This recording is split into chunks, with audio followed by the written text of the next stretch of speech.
할렐루야. 오늘 시간에 우리 그리스도의 비밀과 그 비밀의 일꾼이라고 하는 제목으로 함께 말씀을 나누도록 하겠습니다. 대학교 때부터 지금까지 제가 하고 있는 작은 동아리가 있어요. 저희끼리는 이제 품앗이라는 이름으로 부르는 동아리인데 인원은 많지 않아요. 한 7, 8명 정도 이제 모이는 모임인데 27, 6대부터 모이기 시작해서 지금까지 한 20년 넘게 이제 모이는 그 모임인데, 처음에 시작은 그냥 시골 교회, 여름 수련회 못하는 시골 교회를 우리 당시 이제 전도사들이 가서 수련회 대신 해주는, 성경학교 대신 해주는 이제 그런 거 하려고 모였던 그런 동아리였어요. 근데 그러다가 이제 한 20년 넘게 서로 다 각자 결혼하고 사역하고 이렇게 하면서 지금은 그냥 친교 모임하는 정도로만 모이는 이제 그 동아리인데, 이 동아리에서 매년 12월이 되면 제비 뽑기를 해서 회장을 뽑습니다. 제비 뽑기로 회장을 뽑는데 작년 12월에도 저희 교회를 왔어요. 와서 이제 저 바깥에 있는 우리 작은 카페에서 거기서 이제 제비를 뽑았는데 제가 돼버렸어요. 회장이 되어버렸어요. 여러분, 제가 지금 되어버렸어요라고 말씀을 드렸습니다. 제 심정이 어떤지 아시겠어요? 하기 싫은데 되어버렸어요. 정말로 하기 싫습니다. 그날 아침에 오늘 우리 교회로 오지, 회장 뽑는 날인데 근데 왜 이렇게 불안하지? 라는 불안감이 생겼는데 그럴 때 꼭 되더라고요. 별로 하는 건 없습니다. 회장이 됐다고 해서 모임도 자주 있는 것도 아니고 3개월에 한 번씩 모이는 거고 하니까 특별하게 하는 건 없는데, 개척교회 시작해가지고 목회하는데도 저는 지금 시간이 너무 없는데, 지금도 너무 바쁜데 뭐 하나라도 신경 써야 되는 것이 있다는 것만으로도 이미 짜증이 나요. 너무너무 하기 싫습니다. 어떤 자리를 맡는다는 것, 어떤 자리에 오른다라고 하는 것, 저 같은 사람이나 그렇지 대부분의 사람들은 어떤 자리에 오르는 걸 좋아합니다. 하고 싶어 합니다. 우리 혜순 성도님 바로 아니라고 하는데, 저랑 비슷하신 분은 아닐 수도 있지만 어떤 사람들은 하고 싶어 해요. 보니까 이게 검색을 해보니까 산악회라는 거 있잖아요. 등산하는 산악회의 회장 자리도 서로 하고 싶어서 밥 사주고 술 사주고 뭐 이런 식으로 한답니다. 로비를 해서 자기 뽑아달라고 한답니다. 왜 그렇게 하고 싶어 하냐? 이득이 있대요. 산악회 회장을 하면, 그러니까 조금 규모가 이렇게 좀 제법 되는 산악회 같으면 회비도 엄청나게 들어오고, 회비만 들어오는 게 아니라 지역에서 후원들을 또 그렇게 하는데 운영하는 예산이 상당하다고 합니다. 이제 그거 가지고 뭔가 좀 유용하고 이렇게 하는 뭐 그런 것들이 있겠죠. 사람들은 누구나 다 한 자리를 차지하고 싶어 합니다. 자리에 대한 것이 있죠. 오늘 본문에서도 사도 바울이 어떤 자리에 대한 이야기를 하고 있어요. 우리 2절 말씀을 보면, 너희를 위하여, 같이 읽을까요? 너희를 위하여 내게 주신 하나님의 그 은혜의 경륜을 너희가 들었을 터이라 라고 얘기를 하는데, 여기는 자리가 안 나오는데 여러분, 경륜이라고 하는 이게 어떤 직책을 말하는 겁니다.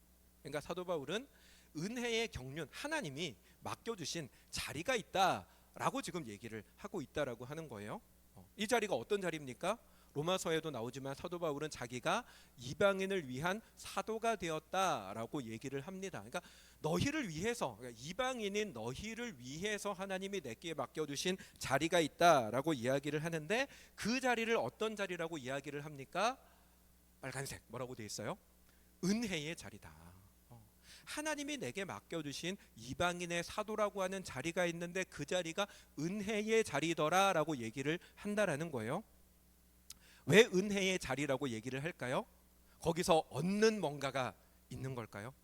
뭔가 헌금들이 막 들어와서 사도 바울이 그걸 가지고 헌금을 운영할 수 있는 권한이 있는 건가요? 내지는 자기가 원래는 뭐 사도라고 하면 예수님의 제자 가운데 한 명이어야 하는데 제자도 아니었던 내가 이방인의 사도라고 하니까 그 어마어마한 어떤 명예가 있어서 그런 건가요? 아니면 이방인들에게, 유대인들에게는 내가 영향력이 없지만 이방인들에게는 내가 영향력이 있다라고 하는 어떤 그런 특별한 힘이 있어서 그런 걸까요? 여러분 3장에 들어와서 사도 바울이 지금 이야기를 하고 있는 이거는요, 전부 다 자기가 고난을 당하는 것에 대한 이야기를 하고 있는 겁니다. 사도 바울이 3장을 시작하면서 하는 모든 이야기는 자기가 감옥에 갇혔다, 왜 갇혔나, 이게 어떤 의미인가를 설명하는 거예요. 무슨 말이냐면 사도 바울이 말하는 은혜의 자리라고 할 때의 그 은혜는 결국 뭐냐, 내가 그리스도 때문에 고난 당하는 것이 은혜더라라는 이야기를 하려고 한다라고 하는 것입니다. 여러분, 고난이 왜 은혜입니까? 사도 바울은 왜 자기가 고난 당하는데 그걸 가리켜서 은혜다라고 얘기를 할까요? 다윗의 경우를 생각해 보니까 다윗이 젊은 시절에는 사울에게 쫓겨다니면서 고생했지만 그래도 나중에는 왕이 되니까, 그런 것처럼 사도 바울도 지금은 고생을 하지만 나중에는 정말 대단한 자리에 오르게 되니까, 그래서 그게 은혜라고 얘기를 하는 건가요? 대부분의 사람들은 그런 기대를 하죠. 고생을 많이 해도, 자존심이 상하는 일을 겪어도, 저 사람 밑에 머리 숙이고 들어가야 되는 뭔가 그 굴욕적인 순간들을 겪어도 절치부심, 이 순간을 견디면 나중에는 나에게 좋은 것이 오니까 고난 정도는 은혜를 위한, 나중에 영광을 위해서 겪어내야 되는 어떤 것이라고 사람들은 기대를 하는데, 사도 바울도 그런 걸까요? 아니죠, 여러분. 우리는 이미 사도 바울의 미래를 알고 있습니다. 그 마지막을 알고 있습니다. 사도 바울은 어떻게 됩니까? 평생을 복음을 전하는 고생을 하다가, 핍박도 당하고 모욕도 당하고 고생을 하다가 그 마지막이 평안한 죽음이 아니라 그림처럼 네로의 때에 로마 감옥에서 시달리다가 참수를 당합니다. 요거보다 목이 이렇게 잘려진 그림도 있는데 차마 그 잔인한 그림을 할 수 없어서 요 그림을 택했는데요. 여러분, 목이 잘렸다라고 하는 것보다 참수당했다 그러면 훨씬 더 좀 와닿죠. 바울의 마지막은 결국에는 목 잘려 죽는 것이었습니다. 그러면 여러분, 더더욱 말이 안 됩니다. 바울은 미친 사람인가? 평생 애쓰고 고생했는데 그 마지막이 처참하게 목이 잘려 죽는 것일 수밖에 없는 인생인데, 왜 바울은 자신의 그 삶을, 자신의 자리를 은혜라고 얘기를 하는 것입니다. 여러분, 우리는 바울의 이 인식이 일반적이지 않다라고 하는 걸 좀 봐야 합니다. 바울은 자신에게 일어난 일을 보는 관점이, 자신에게 일어난 상황을 해석하는 그 해석이 일반적이지가 않습니다. 어떻게 보고 있습니까? 바울은 철저하게 하나님 중심으로, 하나님 관점으로 해석하고 있습니다. 코로나19 시기에 한 대학병원 중환자실에서 근무하던 간호사가 있었어요. 이 간호사는 평소에 자신에게 어려운 일들이 생기거나 주변에 어려운 상황이 생기면 하나님 앞에 기도를 했어요. 그 기도하는 믿음으로 모든 어려움들을 넘어갔던 사람인데, 그런데 이 코로나 상황 속에서의 시간들은 그녀의 그 신앙이 무력해지는 현장이었습니다. 기도했지만 사람은 죽었고, 금식했지만 상황은 전혀 나아지지 않았습니다. 너무나 많은 죽음을 봐야 했던 그녀의 마음속에 하나님에 대한 원망이 생겼어요. 그래서 그렇게 기도합니다. 하나님, 솔직히 잘 모르겠습니다. 기도해도 변하지 않는다면 하나님, 기도가 무슨 소용이 있습니까? 라고 하는 마음이 생겼습니다. 그런데 그와 같은 질문을 던진 이후에 그녀의 기도가 멈춘 게 아니라 그녀의 기도가 이렇게 바뀌었습니다. 살려주세요, 하나님, 이 사람 좀 고쳐주세요 라고 하는 기도에서 하나님, 이 순간을 이분이 견딜 수 있게 해주세요 라고 하는 기도로 바뀌었습니다. 하나님, 이분의 마음에 외롭지 않게 해주세요, 혼자가 아니라는 것을 알게 해주세요 라고 하는 기도로 바뀌었답니다. 어느 날 의식이 희미해진 한 노인이 무의식 중에 손을 뻗었답니다. 급하게 자기도 모르게 그분의 손을 잡고 이 간호사가 이렇게 말했습니다. 걱정하지 마세요. 지금 혼자가 아닙니다. 걱정하지 마세요. 지금 혼자가 아닙니다. 그 말을 하는 순간 그녀는 깨달았다고 합니다. 하나님은 이 병실에서 사라지신 게 아니었다. 다만 내가 하나님을 대신해서 서 있어야 할 자리였을 뿐이다 라는 걸 깨닫게 되었다는 거죠. 여러분, 상황을 하나님의 관점으로 해석하는 것,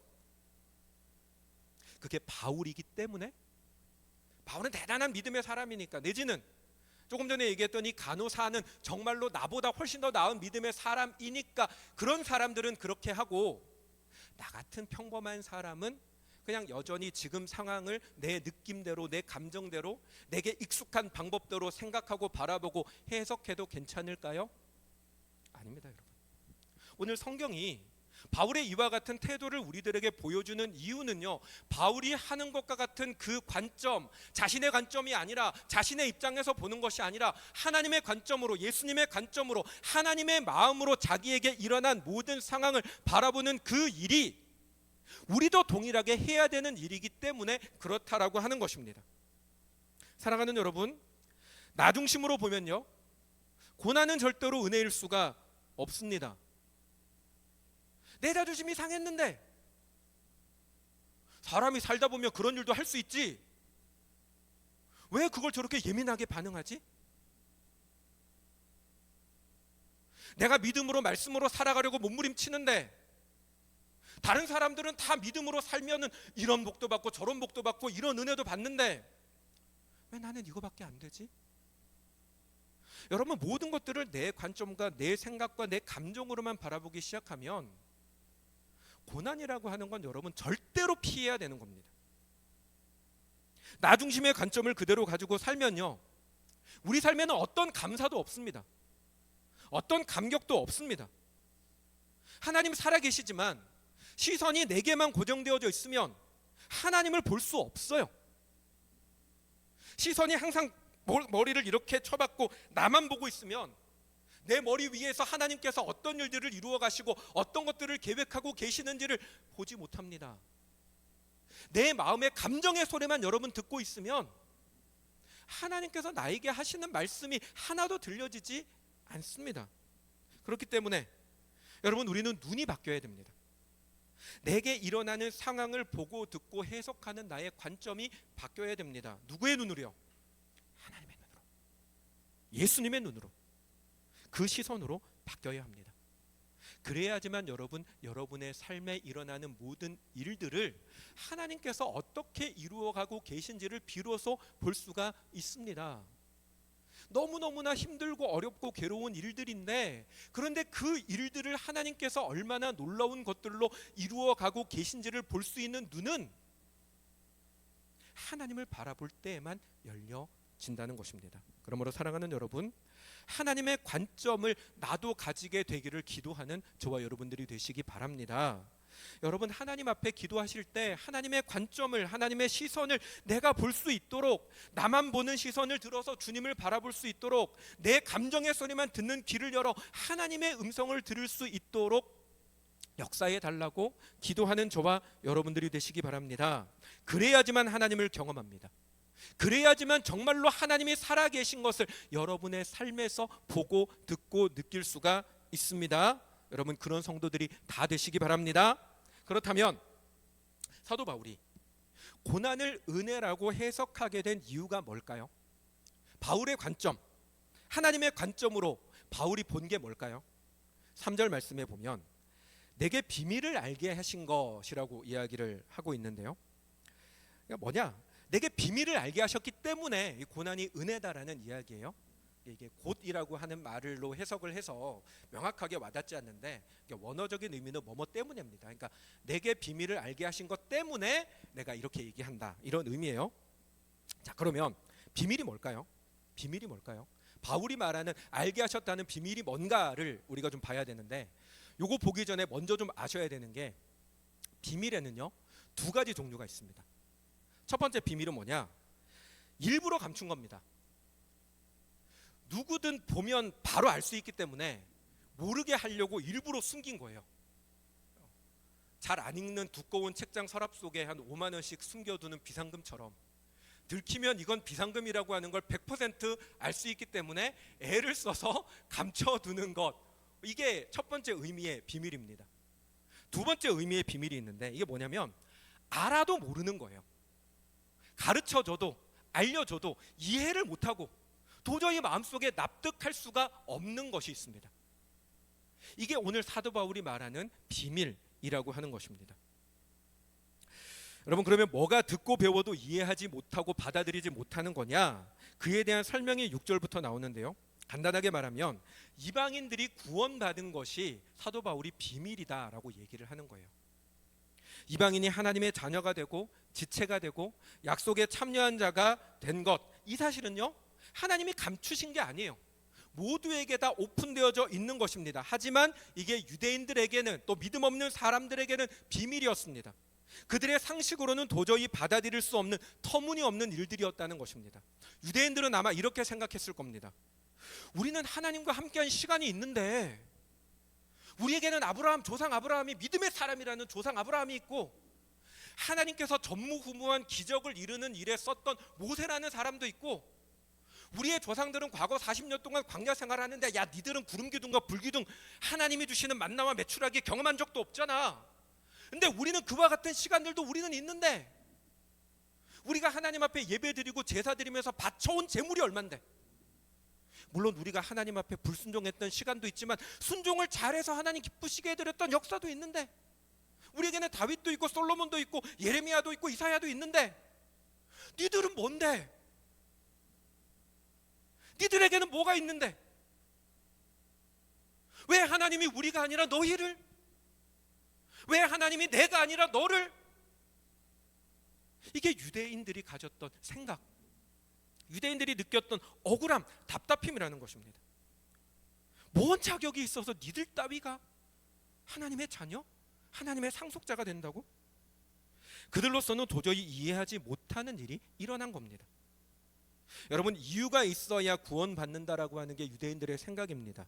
대가가 있어야 한다고, 뭔가 해놓은 게 있어야 한다라고 생각합니다. 그리고 이건 세상 사람들이 생각하는 것이기도 합니다. 그런데 사도 바울이 말하는 비밀은요, 하나님은 그걸 뛰어넘으시더라라고 하는 겁니다. 하나님은 오직 은혜로 구원을 하시더라라는 겁니다.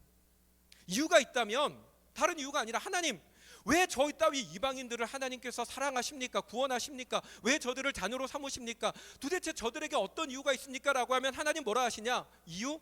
그냥 내가 저들을 사랑하기 때문이야. 저들에 대한 사랑을 내가 참을 수가 없기 때문이야 라고 말씀하신다는 겁니다. 하나님, 저들에게 무슨 자격이 있습니까? 자격? 저들에게는 없는데 내가 그들의 자격이 되어줄 거야 라는 게 하나님 말씀이라는 겁니다. 하나님, 그렇게 예수님의 십자가에 피를 흘려서 구원을 해놨는데, 저 인간 예수 믿게 했는데 달라진 게 뭡니까? 뭐가 달라졌습니까? 삶이 달라졌습니까? 인생이 달라졌습니까? 똑같이 죄 짓고 똑같이 잘못하고 똑같이 망가진 인생으로 사는 거 50보 100보인데 하나님, 저 인간 구원해서 뭐가 달라졌습니까? 하나님 뭐라고 하시는지 아십니까? 10년이 걸리든 50년이 걸리든 100년이 걸리든 내가 다듬어서 내 사람 만들 거야. 그게 하나님의 마음입니다. 여러분, 누구도 이해할 수도 납득할 수도 없는 사랑으로 구원을 이루셨다는 것, 그게 비밀입니다. 사도 바울은 이 말도 안 되는 은혜라는 비밀로 구원을 이루셨다라고 하는 것에 놀라운 감격과 기쁨을 가지고 있다는 것입니다. 왜요?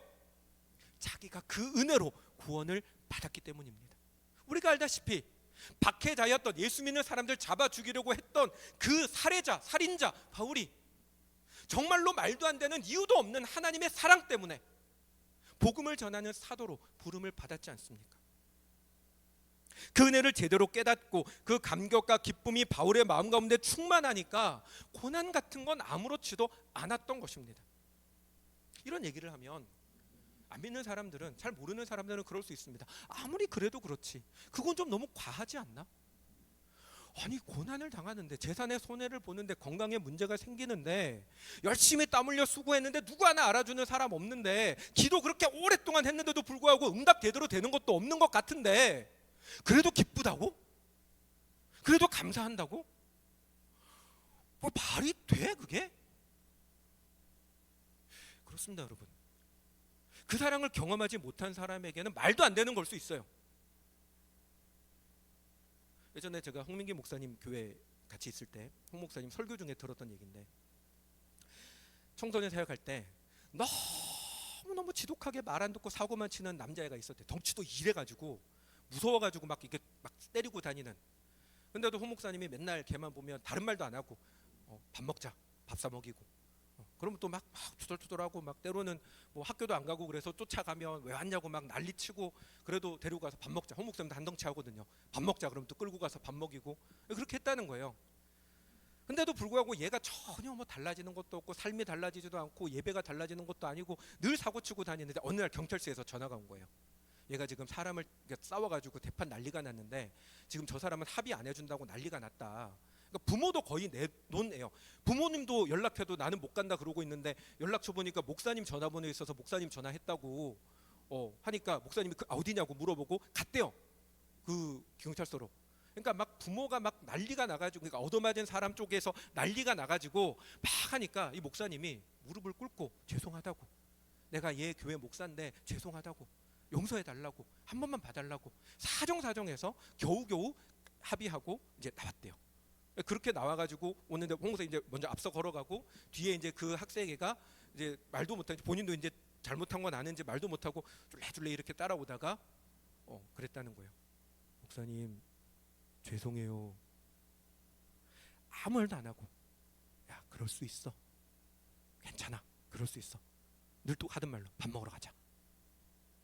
그때 무너졌다고 합니다.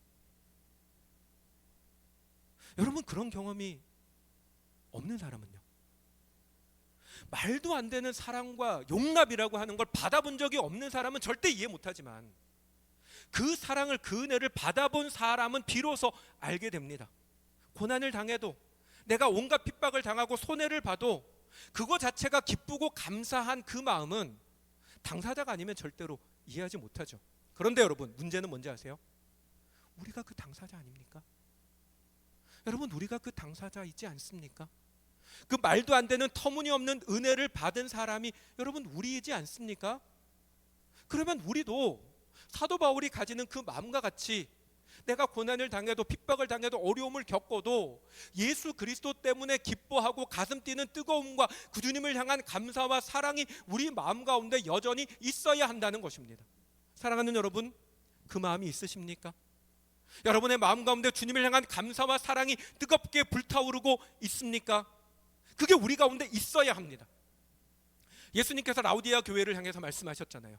차든지 덥든지 하라고, 뜨거운 사랑으로 주님을 사랑하라고.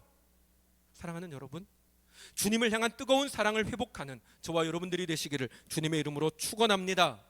하나님을 향한 사랑은 주님의 명령입니다. 우리는 주님을 사랑해야 합니다. 이미 구약 때부터 하나님은 말씀하셨습니다. 이스라엘아 들으라, 우리 하나님 여호와는 유일한 여호와이시니 너는 마음을 다하고 힘을 다하고 뜻을 다하여 주 너의 하나님을 사랑하라. 예수님께서 가장 큰 계명이 뭡니까? 라고 물어볼 때 주님이 먼저 말씀하신 게 무엇입니까? 하나님을 사랑하라는 것입니다.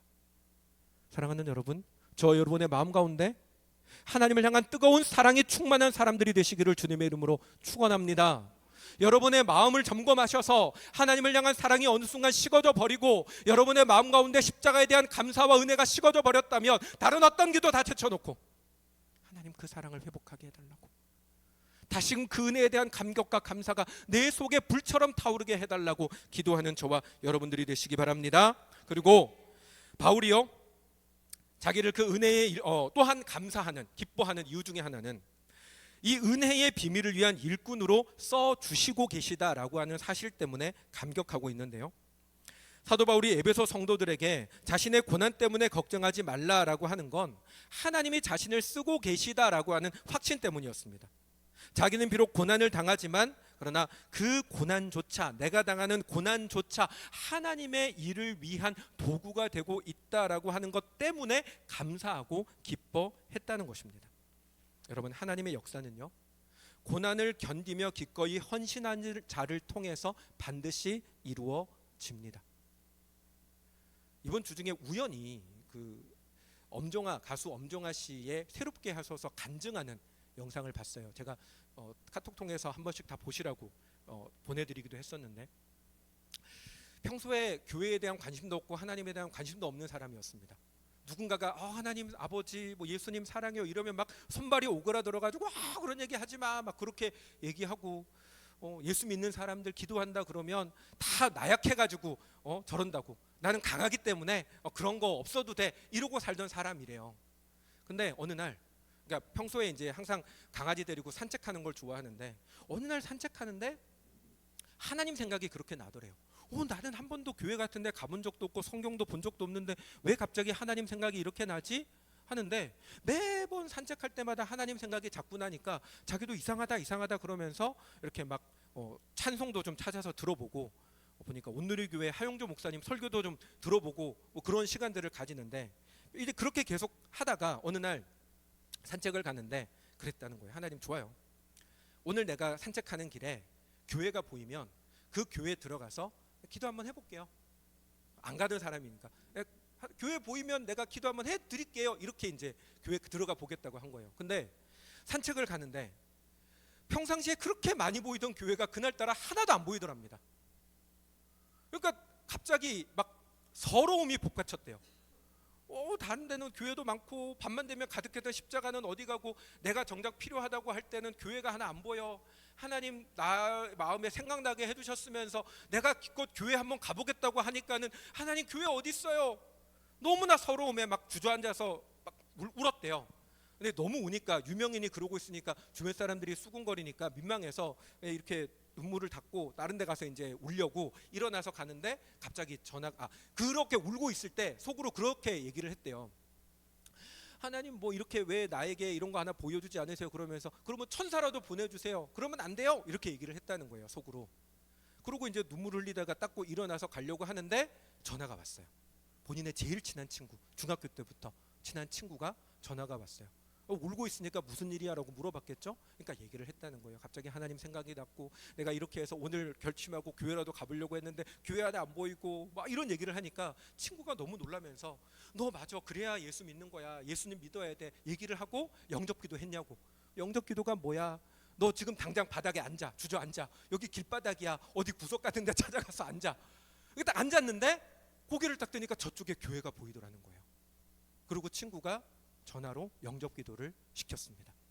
그렇게 영접기도를 하면서 주님을 만나게 됐고 그 이후로 주님을 사랑하게 됐다는 얘기를 하는데, 그 프로에 나와서 이 엄정화 씨가 간증을 할 때 그런 얘기를 해요. 누구도 한 번도 자기한테 교회 가자고 얘기한 사람도 없고 그냥 어느 날 갑자기 하나님 생각이 나에게 들어서 내가 하나님을 찾게 됐고 만나게 됐다라고 얘기하지만, 저는 그 간증을 들을 때 제일 먼저 들었던 생각이 분명히 그 사람을 위해서, 엄정화 씨를 위해서 기도하고 눈물 흘리며 이 영혼이 주님을 만나게 해달라고 간구했던 사람이 반드시 있었을 것이라고 저는 확신합니다. 여러분, 우리가 때로는 누군가를 위해서 기도하고 애쓰고 복음을 전하려고 함에도 불구하고 그 사람에게 어떠한 변화도 나타나지 않는 것은 여러분 답답함입니다. 저도 목사니까 많은 기도를 합니다. 예수 믿게 해달라고, 우리 성도님들을 위해서도 많이 기도하고요. 또 제가 알고 있는 안 믿는 사람들을 믿게 해달라고 기도하지만 때로는 여러분 저조차도 기도하고 있는데 여전히 내가 기도를 1년을 하고 2년을 했음에도 불구하고 아무런 변화가 없는 상황 속에서 기도하려고 앉았을 때 안 나와요, 기도가. 하나님, 언제요? 늘 똑같은 기도 반복하는데 언제 됩니까? 말씀을 지키고 믿음대로 살아가려고 몸부림치는데 그러면 뭔가 조금이라도 좋아지는 모습들이 나타나야 되는데 좋아지는 건 하나도 없고 계속 나빠만 지고 있으면 말씀에 순종하려고 행동하는 그 행동 자체가 절망으로 다가오기도 합니다. 그런데 여러분, 하나님은 우리가 하나님을 믿는 그 믿음으로 영혼 구원을 위하여 말씀에 순종하기 위하여 행하는 나의 그 기도와 말씀에 순종하는 그 몸부림을 통해서 반드시 하나님의 역사를 이루십니다. 여러분, 하나님은 우리 성도가 믿음으로 당하는 그 고난을 통해서 하나님의 역사를 이루시는 분이십니다. 이 사실을 믿는 저와 여러분들이 되시기 바랍니다. 여러분, 우리의 기도는 절대로 헛되지 않습니다. 여러분, 성도의 기도는요, 띄워주세요. 성도가 영혼 구원을 위하여 고난을 당한다면 하나님께서는 그 고난을 통해서 반드시 영혼을 구원하십니다. 성도가 말씀을 지키기 위해서 고난을 당한다면 하나님의 역사는 그 성도의 눈물과 헌신을 통해서 이루어집니다. 이 사실을 믿음으로 확신하는 저와 여러분들이 되시기 바랍니다. 사도 바울이 감옥에 갇힌 것은 그의 그 고난을 통해서 하나님께서 역사를 이루시는 통로였습니다. 바울이 감옥에 갇혔기 때문에 옥중서신을 쓸 수가 있었습니다. 바울이 감옥에 갇혔기 때문에 그 감옥에서 감시하던 간수들이 주님을 만날 수가 있었습니다. 바울이 감옥에 갇혀 무력했기 때문에 그가 이루었던 모든 교회는 그의 능력으로 한 것이 아니라 하나님께서 이루시는 증거가 된 것입니다.